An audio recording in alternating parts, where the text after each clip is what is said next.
Hello students, here in this video we will discussing 10 important MCQs based on sexual reproduction in flowering plants. So let's start from question number first. Question number first is tapetum is present between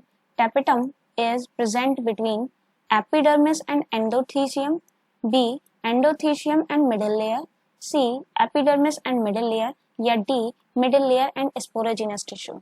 आप लोग को बताना है कि ये जो tapetum नाम की लेयर है ये एपिडर्मिस या एंडोथीशियम के बीच में प्रेजेंट होती है, एंडोथीशियम या मिडिल लेयर के बीच में प्रेजेंट होती है, या एपिडर्मिस और मिडिल लेयर के बीच में, या मिडिल लेयर और स्पोरोजेनस टिश्यू के बीच में. आप लोगों को सही आंसर बताना है कि किन दो लेयर्स के बीच में प्रेजेंट होती है. ठीक है, तो उसको समझने से पहले, आंसर देखने से पहले हम लोग ये फिगर देख लेते हैं. साइड से ये जो फिगर लगाई हुई है, इस फिगर में आप लोग को ये दिख रहा है कि सबसे बाहर वाली जो लेयर है, सबसे बाहर वाली लेयर का नाम है एपिडर्मिस. उसके बाद आती है थिक लाइनिंग वाली लेयर जिसका नाम होता है एंडोथीशियम. उसके बाद 1 से 3 लेयर प्रेजेंट होती है मिडिल लेयर की. ठीक है, उसके बाद बात आती है ये वाली जो लेयर्स आपको दिख रही है, ये वाली जो लेयर आपको दिख रही है, ये लेयर कहलाती है टैपेटम. इस लेयर का नाम है टैपेटम. ठीक है, और टैपेटम के अंदर आपको दिख रहे हैं, ये जो दिख रहे हैं ये स्पोरोजीनस टिश्यू है. इन टिश्यूज का नाम है स्पोरोजीनस टिश्यू. आपको इस वाली लेयर में भी देखने को मिले एपिडर्मिस, एंडोथीशियम, और उसके बाद मिडिल लेयर है, ये आपको यहाँ से मिडिल लेयर शो की हुई है. उसके बाद टैपेटम है, और टैपेटम के बाद ये जो अंदर दिख रहे हैं ये स्पोरोजीनस टिश्यू है.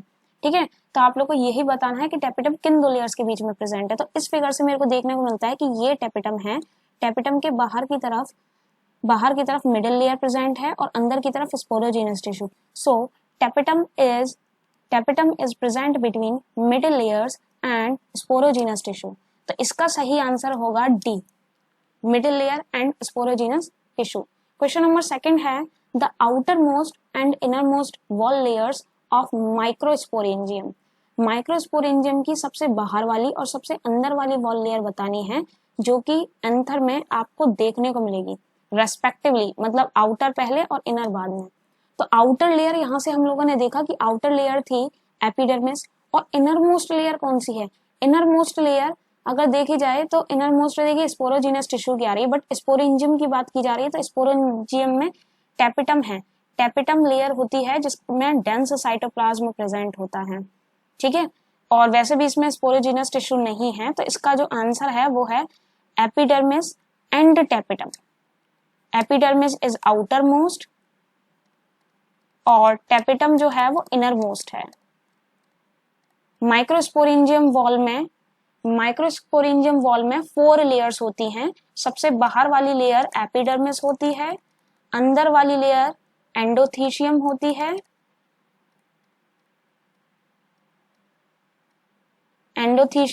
है, नेक्स्ट मिडिल लेयर होती है, मिडिल लेयर के बाद टैपेटम आती है. ये 4 लेयर्स होती हैं. ठीक है, तो सबसे बाहर वाली एपिडर्मिस, सबसे अंदर वाली टैपेटम. नेक्स्ट क्वेश्चन नंबर 3 बोलता है from among the set of terms given below identify those that are associated with gynoecium. आपको जो नीचे सेट दिए हुए हैं टर्म्स के, इन सब में से आप लोगों को वो टर्म्स बताने हैं जो कि किसके साथ एसोसिएट हो? गाइनोशियम के साथ एसोसिएट हो. वो टर्म्स बताने हैं जो कि गाइनोशियम के साथ एसोसिएट करते हो. तो देखिए गाइनोशियम हम लोग देख लेते हैं. Gynoecium is the wall of pistol या कार्पल. फीमेल रिप्रोडक्टिव स्ट्रक्चर या ऑर्गन जो पिस्टल कहलाता है, पिस्टल को ही हम कार्पल बोलते हैं. ठीक है, इसका जो ग्रुप होता है या इसका जो वॉल होता है, उस वॉल को हम गाइनोशियम बोलते हैं. Whorl of pistil is known as gynoecium. ठीक है, तो ये जो गाइनोशियम में इसमें ये स्टिग्मा है, ये स्टाइल है, ये ओवरी है. ओवरी की जो बाहर वाली लेयर ये ओवरी वॉल कहलाती है. ओवरी वॉल के अंदर ओव्यूल होता है. ओव्यूल जिस टिश्यू से अटैच होता है ओवरी वॉल से, उसको प्लेसेंटा बोलते हैं. ये ओव्यूल है. जो फ्री स्पेस होता है इसमें, जो चैम्बर प्रेजेंट होता है, उसको लोक्यूल बोलते हैं. इस तरह से स्ट्रक्चर है. अभी हम लोग देखते हैं कि क्या क्या चीजें हैं. देखिए फर्स्ट वाले ऑप्शन में बोला है stigma, ovule, embryo sac, placenta. तो देखिए स्टिग्मा प्रेजेंट होता है गाइनोशियम में, ओव्यूल प्रेजेंट होता है गाइनोशियम में, एम्ब्रियो सैक ओव्यूल के अंदर होता है, जो ओव्यूल होता है उसके अंदर प्रेजेंट होता है एम्ब्रियो सैक। इस तरह से स्ट्रक्चर होता है, उसको हम एम्ब्रियो सैक बोलते हैं। ठीक है, तो एम्ब्रियो सैक ओव्यूल के अंदर होता है, फीमेल गैमीटोफाइट बोला जाता है इसे, और प्लेसेंटा आप लोग देख सकते हैं इसमें ही है। तो ये ऑप्शन सही आ रहा है। नेक्स्ट उसके बाद बी ऑप्शन को देख लेते हैं। वैसे अगर आप लोगों को पता है तो फर्स्ट ऑप्शन ही सही हो गया है, लेकिन तब भी हम लोग आगे देख लेते हैं। थैलेमस, देखिए थैलेमस तो 4 वॉल्व में से किसी में नहीं आता। फर्स्ट वॉल होता है कैलेक्स, देन कोरोला, उसके बाद गाइनोशियम और एंड्रोशियम। थैलेमस जो है, थैलेमस बेसल पार्ट है जिसपे कि सेपल्स और पेटल्स ये चारों वॉल अटैच होते हैं। रेसेप्टिकल कहलाता है ये, रेसेप्टिकल ऑफ फ्लावर। ठीक है, इसी पे पेटल्स वगैरह ये सब जो हैं वो इसी पे अटैच होंगे। तो कहने का मतलब ये है कि जो थैलेमस है ये थैलेमस नहीं है, तो ये जो ऑप्शन यहीं पे गलत है। Ovule, ovary, tapetum. देखिए टैपेटम जो है, टैपेटम बहुत अंदर की लेयर की बात आ गई माइक्रोस्पोरेंजियम की। उसके बाद egg, integument, embryo sac, nucellus, ये सिर्फ बहुत अंदर की एम्ब्रियो सैक के स्ट्रक्चर्स रह गए या ओव्यूल के स्ट्रक्चर्स रह गए। तो इसका जो फर्स्ट सही आंसर होगा वो होगा option number A, stigma, ovule, embryo sac and placenta. ठीक है, नेक्स्ट क्वेश्चन नंबर 4 की तरफ चलते हैं। क्वेश्चन नंबर 4 बोलता है exine of pollen grains are made up of. Pollen grains आपको साइड से फिगर दी हुई है। पोलन ग्रेन जो है वो 2 लेयर से मिलकर बना होता है। सबसे बाहर वाली लेयर कहलाती है एक्साइन और उसके अंदर वाली लेयर कहलाती है इंटेंट। एक्साइन बनी हुई होती है स्पोरोपोलेनिन से। किससे बनी होती है? Sporopollenin. It is the most resistant substance known. अभी तक का सबसे ज्यादा रेजिस्टेंट सब्सटेंस है ये। ठीक है, जो कि एसिड से भी बच सकता है और हाई टेम्परेचर से भी बच सकता है। तो exine is made up of sporopollenin, इसका आंसर होगा। बहुत इंपॉर्टेंट क्वेश्चन है ये। उसके बाद हम लोग चलते हैं क्वेश्चन नंबर 5 की तरफ। क्वेश्चन नंबर 5 बोलता है ओव्यूल इज। ओव्यूल क्या है?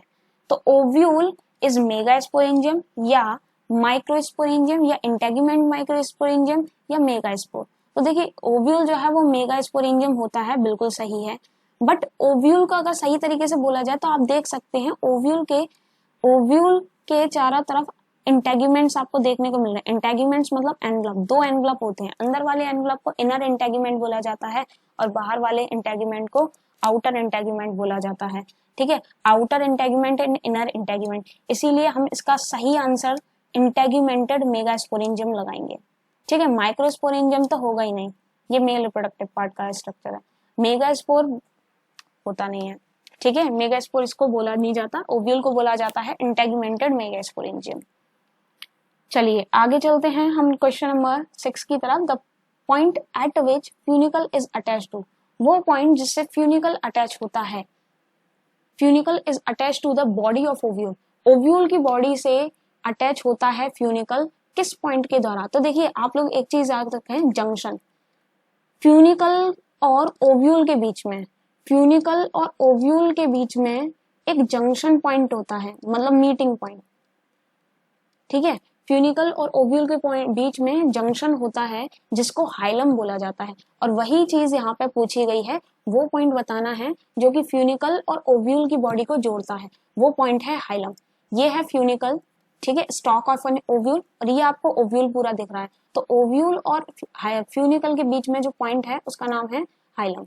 ठीक है, ये इसका आंसर हो जाएगा हाइलम। नेक्स्ट क्वेश्चन है क्वेश्चन नंबर 7।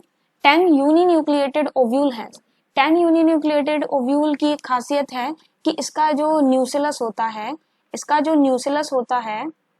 ये न्यूसिलस